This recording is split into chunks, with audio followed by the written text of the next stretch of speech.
Movie का start Europe की एक छोटी सी कंट्री अलेरिया से होता है, जहाँ रॉयल फैमिलीज के सिर्फ बड़े बच्चों को रॉयल प्रोटोकॉल मिलता है, जबकि उनके सेकंड चाइल्ड को रॉयल प्रोटोकॉल नहीं मिलता। जैसे इस वक्त की सेकंड रॉयल डॉटर सैम है, इसीलिए उसको कोई भी प्रिंसेस की तरह ट्रीट नहीं करता, जबकि उसकी बड़ी बहन को हर वो कुछ मिलता है जो कि वो चाहती है। उसकी बड़ी बहन को एक प्रिंसेस की तरह ट्रीट किया जाता है। सैम हमेशा मुश्किल में रहती है और उसके लिए ज्यादा मुश्किलें तब से हुई थी जब सैम के डैड यानी अलेरिया के किंग एक एयरक्राफ्ट में मारे गए थे, जिसके बाद क्वीन ने यानी सैम की मॉम ने पूरी स्टेट को यानी अलेरिया को अपने अंडर ले लिया था। हमें पता चलता है कि सैम की बड़ी सिस्टर जो कि एक प्रिंसेस है, वो कुछ महीनों बाद 18 इयर्स की होने वाली थी और उसके 18 के होते ही उसे क्वीन ऑफ अलेरिया का ताज पहनाया जाना था, यानी उसके बाद वो अपनी मॉम की जगह अलेरिया की क्वीन होती। जबकि सैम को तो कोई पूछता भी नहीं था। वो अपनी लाइफ किसी प्रिंसेस की तरह नहीं बल्कि एक आम बच्चे की तरह गुजारती थी। उसने आम से बच्चों को अपना फ्रेंड बनाया हुआ था, जिसमें से एक माइक भी था और वो उनके साथ आराम से कहीं भी जा सकती थी। और जैसा सारी बातों से आपको पता चला कि अलेरिया में शाही निजाम चला करता था, यानी जहाँ हर चीज एक किंग के अंडर होती, और इस सिस्टम में सेकंड बॉर्न चाइल्ड को कुछ समझा भी नहीं जाता था,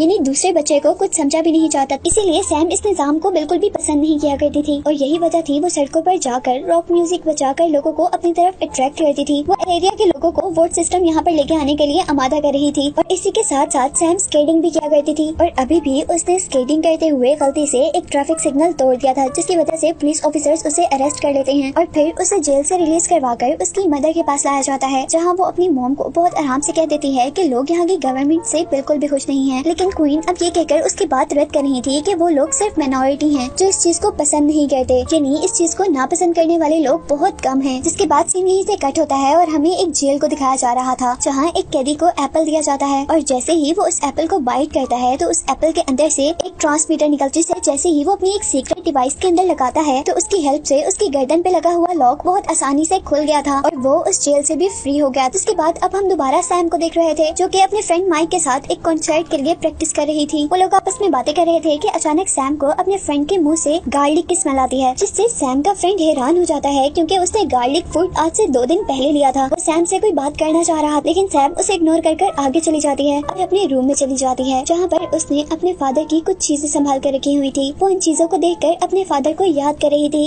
उसे वो टाइम याद आ रहा था जब वो और उसके फादर आपस में टाइम स्पेंड किया करते थे। उसे आज भी याद था कि उसके डैड उसे स्नोफ्लेक्स कहते थे, क्योंकि वो अपने डैड के लिए बहुत ही ज्यादा स्पेशल थी। सीन्स दोबारा प्रेजेंट में एक पार्टी में शिफ्ट होते हैं, जो पार्टी प्रिंसेस के लिए यानी सैम की बड़ी बहन के लिए थी। सैम भी उसी सेरेमनी में थी, लेकिन अचानक उसे याद आता है कि उसने माइक से किसी पार्टी में जाने का प्रॉमिस किया था। वो जल्दी से अपनी मॉम से झूठ बोलते हुए अपने आप को एक रॉक गर्ल में चेंज करते हुए अपने फ्रेंड से मिल जाती है, लेकिन अब पार्टी के लोकेशन पर जाते ही उनको अंदर जाने की परमिशन ही नहीं मिलती, क्योंकि उन दोनों के पास आईडी कार्ड्स नहीं थे। अचानक वो दोनों कुछ वर्कर्स को देखते हैं जो कि उसी बिल्डिंग के अंदर जा रहे थे बैक डोर से, और यहाँ सैम तकरीबन 1 किलोमीटर की दूरी से ही उनका डोर पास कोड देख लेती है। लेकिन माइक को तो उस जगह कुछ भी नजर नहीं आया था और वो सैम की एबिलिटीज पर बहुत ज्यादा हैरान हुआ था। जिसके बाद वो दोनों बिल्डिंग के अंदर चले जाते हैं और पार्टी एंजॉय करते हैं। सैम माइक की बातों को दोबारा इग्नोर करती है और वो दोनों पार्टी के अंदर जाकर पार्टी एंजॉय करते हैं। और अब पार्टी के दौरान अचानक सैम को यहाँ पार्टी के सारे साउंड सुनाई देने शुरू हो गए थे, जहाँ वहाँ हाई म्यूजिक से लेकर किसी की हार्ट बीट तक का साउंड उसे सब कुछ सुनाई दे रहा था। इवन उसे मक्खियों के भिनभिनाने की आवाजें भी आ रही थी। वो इन सारी चीजों से बहुत ज्यादा परेशान हो चुकी थी। उसे अब चक्कर आ रहे थे। वो हर चीज को बंद करना चाहती थी, लेकिन वो नहीं कर सकती थी, इसीलिए वो जाकर वहाँ पार्टी में लगा फायर अलार्म बजा देती है, जिससे सब लोग वहाँ से भाग जाते हैं। पार्टी बंद हो जाती है और उसकी इसी गलती की वजह से उसे दोबारा अरेस्ट कर लिया जाता है। और यहाँ माइक उसे बताता है कि उसे तो उस दिन से कुछ न कुछ गड़बड़ लग रही है, जब तुमने मेरे मुंह से 2 दिन पहले का खाया हुआ खाना स्मेल कर लिया था।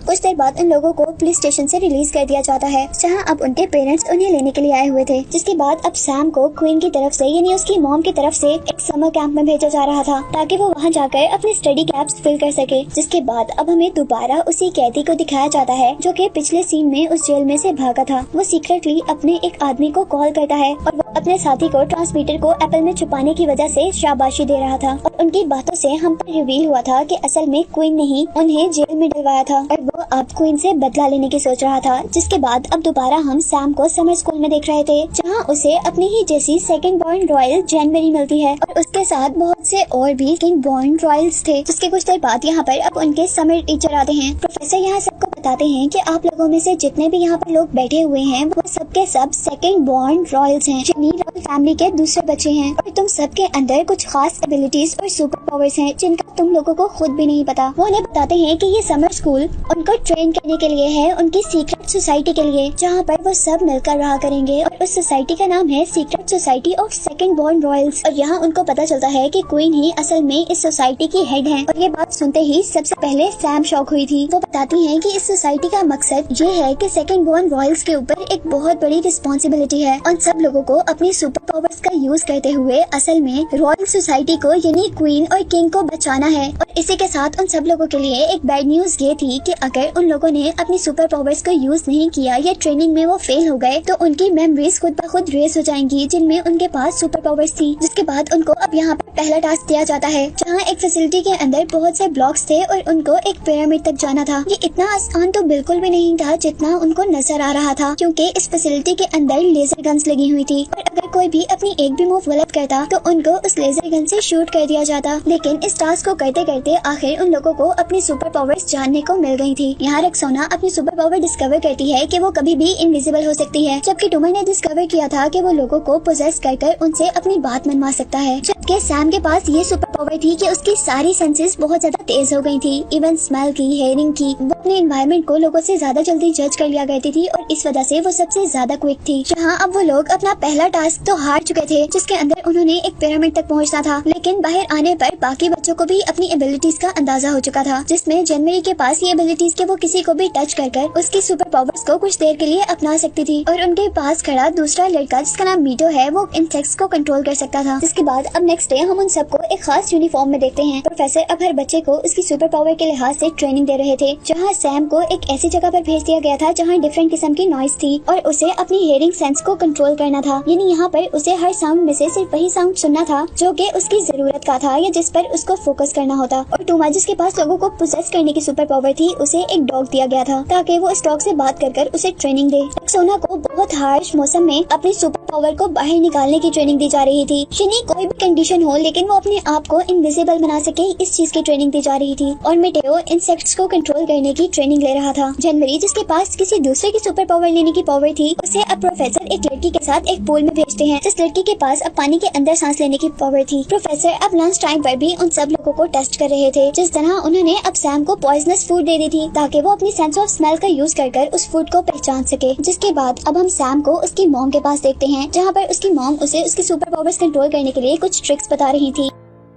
जिसके बाद हम देखते हैं कि इस एकेडमी के तकरीबन सारे ही स्टूडेंट्स अपने सुपर पावर्स को कंट्रोल करने के मास्टर हो चुके थे, सिवाय रेक्सोना के जिसके पास इनविजिबल होने की सुपर पावर थी। जहाँ प्रोफेसर जब सैम का टेस्ट लेते हैं तो वो भी उस टेस्ट में पास हो जाती है, जहाँ एक ही टाइम में बहुत सारी ऑडियोस प्ले कर दी गई थी और उसने हर ऑडियो को ठीक से गेस किया था कि ये किसकी ऑडियो और किस जगह से प्ले हो रही है। मेटेओ भी बीस को कंट्रोल करने का माहिर हो चुका था और दूसरे लड़के ने भी डॉग को बहुत अच्छे से ट्रेन कर दिया था, जबकि जनवरी भी अब पानी के अंदर इजीली सांस ले सकती थी। और क्योंकि सिर्फ रेक्सोना ही प्रोग्रेस नहीं कर रही थी, इसलिए अब प्रोफेसर उसे डराते हैं कि वो उसके सोशल मीडिया अकाउंट पर उसकी बगैर मेकअप और इस तरह बिखरे हुए बालों में वीडियो अपलोड कर देंगे। लेकिन रेक्सोना किसी भी हाल में इतने बुरे तरीके से अपने फैंस के सामने नहीं जाना चाहती थी और इससे पहले कि स्ट्रीमिंग स्टार्ट होती वो अचानक अपने आप को इनविजिबल कर लेती है, जिसका मतलब था अब उसने भी अपनी सुपर पावर को अपने कंट्रोल में कर लिया है। वो लोग अब काफी हद तक ट्रेन हो चुके थे, उन्होंने अपने सुपर पावर्स के अलावा भी बहुत सी ट्रेनिंग ली थी और अब रात के वक्त सारे बच्चे अपने रूम्स में सो रहे थे। और तभी सैम अपने फ्रेंड माइक के साथ एक कॉन्सर्ट में जाने का प्लान करती है, पर उसी दौरान उनके रूम के अंदर प्रोफेसर आ जाता और वो सबको बताते हैं कि अब वो वक्त आ गया है जब हमने अपनी ड्यूटीज परफॉर्म करनी है। और लोगों को अब पहला मिशन किसी ज्वेलरी को चोरी होने से बचाने के लिए दिया गया था। वो लोग उस लोकेशन पर पहुंच जाते हैं और सैम सबसे पहले अपनी सुपर पावर्स का यूज करते हुए ये अंदाजा लगाती है कि चोर कहां से आ रहा है। वो लोग उस चोर का पीछा करते हैं और उन लोगों को पता चलता है कि ये असल में जनवरी की कोच थी जो कि उसे पानी में सांस लेने की ट्रेनिंग दे रही थी, लेकिन असल में उनको ट्रिक किया गया था और उनके उस जगह वापस आने तक ज्वेलरी चोरी हो चुकी थी। यानी वो लोग उस ज्वेलरी को नहीं बचा पाए थे और वो लोग फेल हो गए थे। उनके प्रोफेसर अब उन लोगों से बहुत ज्यादा डिसअपॉइंट हो चुके थे और वो नेक्स्ट डे की ट्रेनिंग को कैंसिल कर देते हैं, जहाँ सैम माइक को कॉल कर अपोलोजाइज करती है कि वो किसी कॉन्सर्ट में नहीं आ सकती। और नेक्स्ट डे क्योंकि उनका ट्रेनिंग से फ्री डे था, वो सब लोग मिलकर बीच पर जाने का प्लान करते हैं, जहाँ अब सैम और जनवरी बहुत अच्छे फ्रेंड्स बन चुके थे। और सैम जनवरी को लेकर अपने पैलेस में जाती है और उसे वो स्टूडियो भी दिखाती है जो कि उसके फादर ने स्पेशली उसी के लिए बनाया था। वो लोग यहाँ पर बातें ही कर रहे होते हैं कि अचानक वहाँ पर माइक आ जाता है और वो ये देखकर अपसेट हो चुका था कि उसकी फ्रेंड उसके बगैर ही एंजॉय कर रही है। जिसके बाद वो लोग यहाँ से जाने ही लगते हैं तो अचानक वो कैदी जिसे हमने मूवी के स्टार्ट से जेल से भागते हुए देखा था, वो उन दोनों गर्ल्स पर अटैक कर लेता है। वो एक हाथ से तो सैम को पकड़ता है और दूसरे हाथ से अपनी पावर्स का यूज करते हुए जनवरी को एक दीवार के साथ लगाकर उसका गला दबा देता है। और फिर कुछ देर बाद आखिरकार वो दोनों अपने आप को उस कैदी से छुड़वाने में कामयाब हो गई थी। और जाते जाते अब वो आदमी सैम को स्नोफ्लेक्स कह कर गया था, जिस नाम से हमेशा उसे उसके फादर ही बुलाया करते थे। और अब उसे शक होता है कि शायद वो उसके फादर हैं, लेकिन वो तो असल में मर चुके थे। इसलिए प्रोफेसर सैम को काम डाउन करते हैं, लेकिन सैम उनकी बात नहीं मानती बल्कि उस कैदी का पीछा करना शुरू कर देती है। और आखिरकार सैम ने उनको जंगल में पकड़ ही लिया था और यहाँ पर सैम को बचाने के लिए उसके प्रोफेसर भी आए थे। प्रोफेसर अपने आप को बहुत से अपने जैसे ही कॉपीज में डिवाइड करते हुए सैम को तो बचा लेते हैं, लेकिन अब प्रोफेसर खुद जख्मी हो चुके थे और उनको हॉस्पिटल में एडमिट करवाया गया था। और यहाँ सैम की मॉम उस पर रिवील करती हैं कि असल में जिस आदमी ने उसे स्नोफ्लेक्स कहा है वो उसी के अंकल हैं और उनको कोई नहीं यानी उनकी मॉम नहीं करवाया था, इसलिए कि उन्होंने सैम के डैड को मारा था किंग बनने के लिए। सैम ये सब कुछ सुनने के बाद अपने अंकल से मिलने की बात करती है और इससे मिलने के बाद उसे यकीन हो जाता है कि सच में वो उसके अंकल हैं। वो उसे बताते हैं कि उसका असल इंटेंशन अपने भाई को मारकर उसकी सीट लेना बिल्कुल भी नहीं था, बल्कि इस शाही निजाम को खत्म करना था ताकि सब लोग बराबरी से रह सकें। वो बताता है कि मैंने तुम्हारे फादर का बदलने का बहुत इंतजार किया कि शायद उनकी कभी सोच बदल जाए, वो इस निजाम को खत्म कर दें, लेकिन ऐसा कभी भी नहीं हुआ और इसीलिए मैंने तुम्हारे फादर को मार दिया।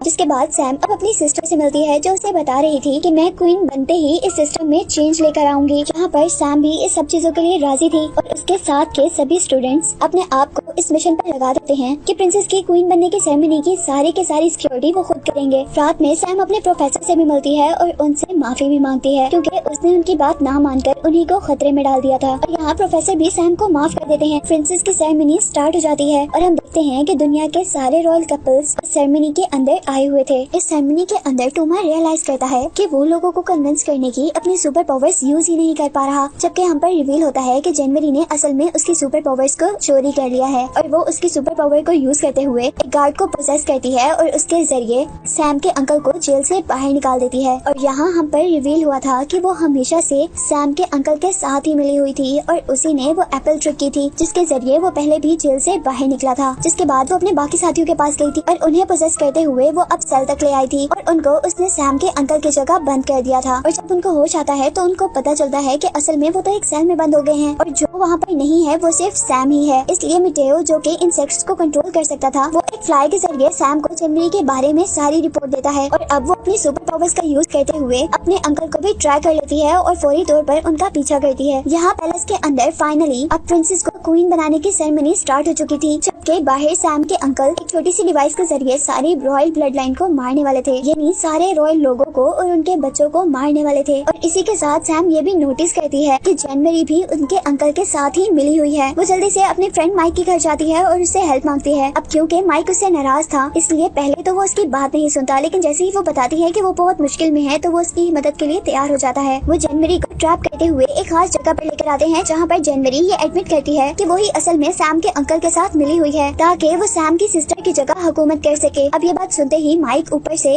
उसके सर पर एक बहुत बड़ा ब्लॉक गिराता है जिससे वो बेहोश हो जाती है। जिसके बाद वो अपने बाकी साथियों के साथ अपने अंकल को रोकने वाली थी। वो सारे लोग मिलकर किसी न किसी तरह उस आदमी को एक खास कमरे तक पहुंचाने में कामयाब हो ही जाते हैं, जहां उन्होंने उस आदमी की सुपर पावर्स को कमजोर करने के लिए एक छोटा सा चैम्बर लगाया हुआ था। और उस आदमी के उस ट्रैप में फंसते ही माइक सैम की दी हुई छोटी सी डिवाइस को रीप्रोग्राम करता है जिसके अंदर अब सैम के अंकल फंस चुके थे। जबकि पैलेस के अंदर कोऑर्डिनेशन अब कंप्लीट हो चुकी थी और प्रिंसेस अब ऑफिशियली एलेरिया की नई क्वीन बन चुकी थी। और इसी मिशन के कंप्लीट होते ही सैम, रक्सोना, मिटेओ और टोमा को आखिरकार सीक्रेट सोसाइटी के अंदर शामिल कर ही लिया गया था, जहां अब उनके प्रोफेसर भी सेहतयाब होकर वापस आ गए थे। और यहाँ अब न्यू क्वीन को भी इस सोसाइटी के बारे में बताया गया था। वो अपनी सिस्टर से मिलकर बहुत प्राउड फील कर रही थी और वो उससे प्रॉमिस करती है कि वो अपनी हुकूमत के अंदर रॉयल सिस्टम के साथ साथ पार्लियामेंट सिस्टम भी लेकर आएगी। और यही तो सैम असल में मूवी के स्टार्ट से चाहती थी। जिसके बाद हम उन चारों सेकंड बॉर्न रॉयल्स को उनके एक सीक्रेट फैसिलिटी के अंदर देखते हैं, जहाँ उन्हें बताया जाता है कि उनके साथ ट्रेनिंग लेने वाली एक लड़की जिसका नाम जनवरी है वो जेल से भाग चुकी है और उसने उन चारों को चैलेंज किया है कि अगर कोई उसे ढूंढ सकता है तो ढूंढ के दिखाए। और अब वो सब लोग इसी नए मिशन पर थे जिसके साथ ये मूवी एंड हो जाती है।